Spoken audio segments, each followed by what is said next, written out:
PCB का नया दौर शुरू होने वाला है। एशिया कप हो, तो हम ज़रा पुरानी शिकस्तों को नहीं भूलने देंगे आपको। एशिया कप हो, वर्ल्ड कप हो, ऑस्ट्रेलिया न्यूजीलैंड वाले मामलात दौरे पाकिस्तान क्रिकेट टीम की इंतहाई मायूस कुन परफॉर्मेंस रही है। यार बाबर आजम ने ना बीपीएल में बड़ी ज़बरदस्त परफॉर्मेंस दी परसों। हाँ, परसों की बात है। फिर गुस्सा चढ़ता है मुझे कि हम क्यों नहीं मैचेस जीतते इन नहीं, हम भी जीतते हैं। जब जीतते हैं तो हम भी बड़े जीत रहे होते हैं। अभी वैसे कुछ महीनों से नहीं जीते, लेकिन जीतते हैं। अच्छा, तो ये सिर्फ क्रिकेटर्स को ही ना सवाल करें, ये क्रिकेट बोर्ड जो है ना हमारा, उसकी परफॉर्मेंस पे भी एक्चुअली बड़े सवाल उठ रहे हैं। और कहा जा रहा है कि पीसीबी को एड हॉक बेसिस की बुनियादों पर चलाया जा रहा है, which is so true. Every few months we have a new PCB chief. तो आप देख ही लें, एड हॉक तो इधर से ही समझ आ जाती है। और आरजी और डंग टपाऊ पॉलिसियां थी, क्रिकेट की तबाही का बाइस बनी। डंग टपाऊ, डंग टपाऊ क्या होता है? बस होती हैं, आप समझ जाएं, आप समझ जाएं। नहीं, बट मुझे समझ आ गई है कॉन्टेक्स्ट में, लेकिन वर्ड क्या था, क्योंकि लोग फिर पूछते हैं ना। बस ऐसे ही आरजी सी, बस ऐसे ही, यू नो। डंग टपाऊ इज लाइक रेलू कट्टे। हाँ, सॉर्ट ऑफ। Got it. आगे चलें। क्या गुज़श्ता 14 महीनों में क्रिकेट बोर्ड के 5 सरबराह तब्दील किए गए हैं। अब शाखावर को अबूरी चेयरमैन पीसीबी बनाया गया, जिनका बुनियादी काम इलेक्शन कराना है। कुछ अरसे बाद निगरान वज़ीर आला मोहसिन नकवी चार्ज संभालेंगे। पीसीबी में इलेक्शन होंगे, इसकी अभी तक हतमी तारीख तो नहीं आई है, लेकिन ऐसी खबरें मिल रही हैं कि साबिक chairman PCB committee Zaka Ashraf के बास फैसलों को तब्दील कर दिया गया है। यहाँ तक कि रावलपिंडी, मुल्तान और क़ज़ाफ़ी स्टेडियम में जारी बास तरक्याती काम भी पता नहीं रुक गए हैं या जारी हैं। ये तयशुदा बात है कि एडहॉकिज़म की बुनियाद पर चलने वाला इदारा कभी मतलूबा नताइज नहीं देता। और ज़का अशरफ साहब की भर्तियों की तादाद तो कल माजिद भट्टी साहब ने हमें आपको बताई थी, 100 से ज़ायद। उन्होंने चंद महीनों ने कहा जी मौका लगाया हाथ, तुम भी आ जाओ, तुम्हारी भी नौकरी, इसकी भी नौकरी, उसकी भी फलाने की नौकरी। आई एम जस्ट वंडरिंग कि कितना काम हो जाता होगा और एंड में परफॉर्मेंस। और 1.5 करोड़ रुपए लगभग कोई पीसीबी का तनख्वाहों की मद में बोझ पड़ा था, जो इन्होंने भर्तियां की थी सिर्फ। अच्छा जी, कायम मकाम चेयरमैन पीसीबी शाह खबर साहब हमारे साथ हैं, उनसे बात कर लेते हैं। लेकिन उनसे बात करने से पहले एक याद दिला दें कि जब भी वो हमारे शो पे पहले आए हैं तो हमारी बातें जो थी वो बिल्कुल मुख्तलिफ होती थी, लेकिन अब वो ऑब्वियसली पीसीबी के chairman for the time being जो हैं वो बन गए हैं। तो सबसे पहले तो आपसे यही पूछना चाहेंगे कि पीसीबी की कुर्सी फिलहाल आपके पास जो है वो आ चुकी है। ये बताइएगा कि इतने पीरियड के लिए, शॉर्ट टेन्योर के लिए, let's just put it that way, क्या आपका एजेंडा होगा और कब तक इलेक्शन करवाए जाएंगे?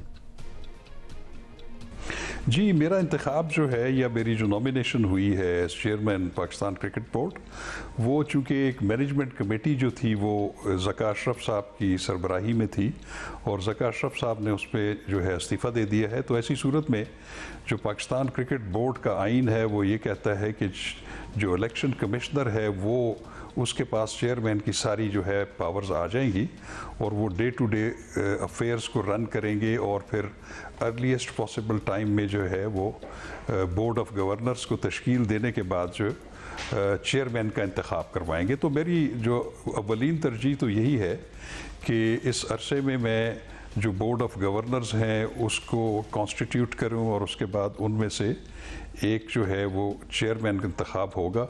वो उसके करवाने के बाद जो है फिर वो नए चेयरमैन को दावत दी जाएगी कि वो ये मनसब संभाल लें। बिल्कुल, आपकी जो प्राइमरी जिम्मेदारी है, तो अब आप बतौर पहले जी इलेक्शन कमिश्नर, आप चेयरमैन हैं, आप आवाम की आगाही के लिए शाह साहब ये भी बताइएगा कि पीसीबी इंतखाबात में कौन कौन शरीक हो सकता है?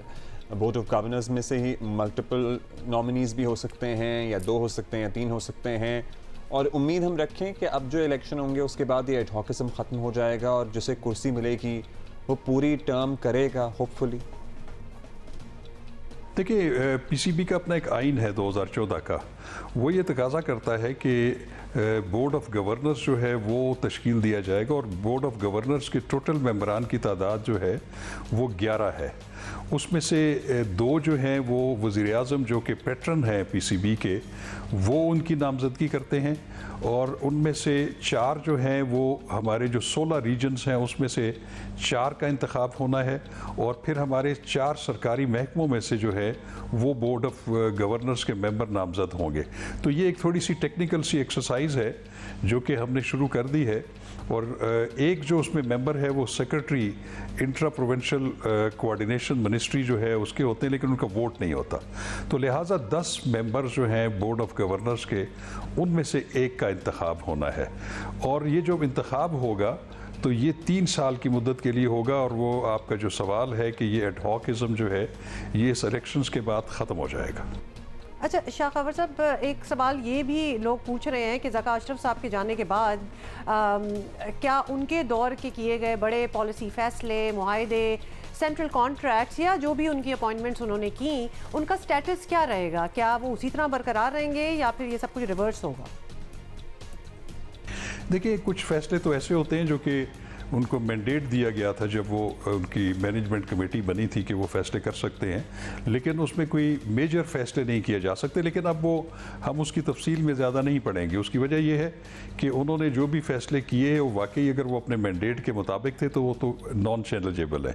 तो लेकिन ये जो भी सूरत हाल है, इस तरह की जो भी पोजीशन होगी, वो आने वाली जो इलेक्टेड बोर्ड ऑफ गवर्नर और पीसीबी के चेयरमैन जो हैं वो इन चीज़ों के मुताबिक फैसला करेंगे। शाह साहब, ज़का अशरफ साहब ये भी शिकायत करते पाए गए कि इख्तियारात महदूद हैं, मुदाखलत बहुत है, सिस्टम बदलने की ज़रूरत है।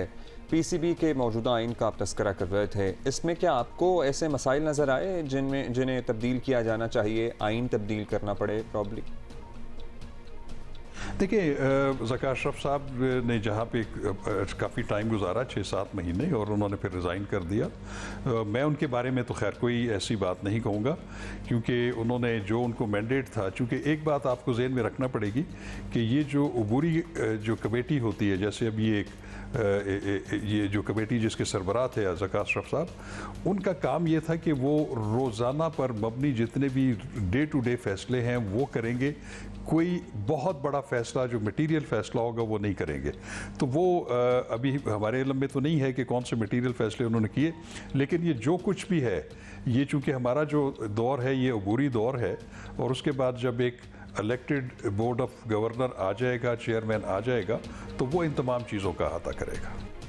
चलें, फाइनली ये भी बता दें कि ऑब्वियसली आपका तो अभी फर्स्ट डे इन ऑफिस था, लेकिन कुछ अंदाज़ा तो आपका हो गया होगा कि कौन से ऐसे मामलात हैं जिनको आपने प्रायोरिटी बेसिस पे देखना है और कुछ हफ्तों में ही आपको उनको निपटा भी देना है।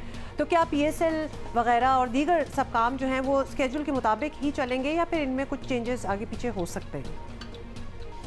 देखिए, मेरा तो जो बुनियादी मकसद है, जो कि मैं इलेक्शन कमिश्नर हूँ पहले, और उसी की वजह से मैं चेयरमैन का जो है इस वक्त ओहदा मेरे पास है, तो मेरा तो सबसे बुनियादी काम है कि बोर्ड ऑफ गवर्नर्स तश्कील देकर उसमें से चेयरमैन का इंतखाब कराना।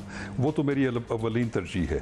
लेकिन इस दौरान एक बहुत बड़ा इवेंट जो है वो PSL आ रहा है, बिल्कुल, और उसके बहुत सारे मामलात जो हैं उसमें चेयरमैन का होना ज़रूरी होता है, क्योंकि डे टू डे बेसिस पे बहुत सारे डिसीजंस लेने पड़ते हैं। तो इस वक्त जो PCB का जो प्राइम फोकस है वो PSL की जो इंतज़ामात हैं और उसकी तैयारियां हैं और उसके जितने भी लवाजमात हैं उनको पूरा करना, और ये एक लंबी एक्सरसाइज है, और हमें उम्मीद है कि इंशाल्लाह मैं भी और पूरे जो हमारी पाकिस्तान क्रिकेट बोर्ड है उसमें इतनी कैपेबिलिटी है कि वो इतना बड़ा इवेंट जो है वो अच्छे एहसन तरीके से उसको जो है वो कामयाबी के साथ पूरा करेंगे।